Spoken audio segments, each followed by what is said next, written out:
سوال ہے کہ میں نماز پڑھتا ہوں تو دھیان نماز میں نہیں رکھتا، ادھر ادھر کا خیال آتا، میں کیا کروں؟ نماز میں دھیان بھٹکنا یہ کسی ایک انسان کے ساتھ نہیں ہے، ہر انسان کے ساتھ جڑا ہوا ہے، اور چاہے کتنا ہی انسان دھیان والا ہو عموماً دھیان بھٹکتا ہے، خصوصاً اس دور میں جبکہ ہمارا نوٹیفیکیشن ہمیشہ آن ہوتا ہے۔ تو دھیان نماز میں جمع رہے، اس کے لیے کیا کیا جائے؟ نمبر 1، آدمی فرض نماز کے لیے اذان ہی پر مسجد میں رہے۔ ہم آدھا کام چھوڑ کے آتے ہیں، گاڑی لگا دی باہر، چابی چھوڑا یا جیب میں، گاڑی میں رہ گئی، اب پوری نماز خراب ہو جاتی۔ ہماری زندگی سی دوڑ دھوپ والی۔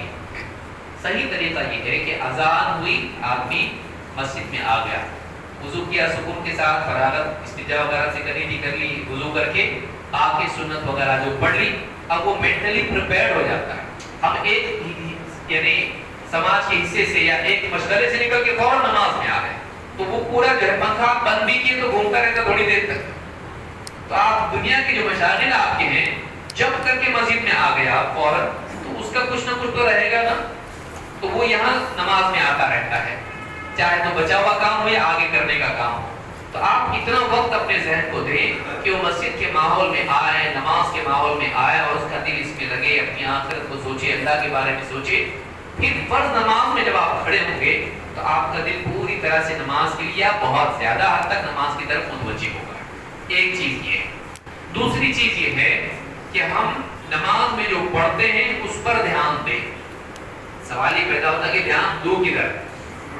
تو اب ظاہر بات ہے کہ دھیان دینے کے لیے کچھ نہیں ہے، تو یہی ہوگا کہ مسجد کی چٹائی کب بدلے، مجھے معلوم نہیں ہوا، یہ پہلے دوسری تھی اب دوسری، یہ ڈیزائن صحیح کہ نہیں، یا اس میں چہرہ کس کا دکھ رہا ہے، دیوی دیوتا کا وہ نہیں دکھ رہا، یہی ہوتا ہے مسجدوں میں اکثر۔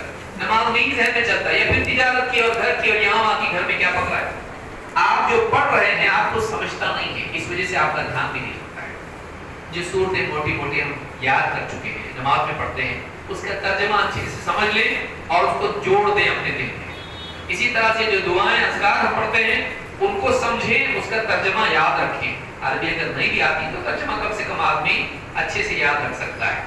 یہ جب آپ کرو گے، جب آپ اس کو پڑھ رہے ہیں، جو بھی پڑھ رہے ہیں، آپ اس کے معنی پر دھیان دیں، اور اگر دھیان دیتے ہیں تو آپ کا دل اس میں لگے گا۔ 3، آپ یہ سوچیں اللہ تعالیٰ مجھ کو دیکھ رہا ہے اور میری زبان سے نکلنے والے ہر کلمے کو سن رہا ہے۔ یہ جو استحضار ہے یہ آپ کی نماز میں اللہ کی عظمت کے احساس اور اس کے شوق اور اس کے قرب کی چاہت کے نتیجے میں آپ کا دھیان نماز میں لگائے گا۔ اور بھی باتیں ہیں لیکن 3 چیزیں میں سمجھتا ہوں کافی ہے۔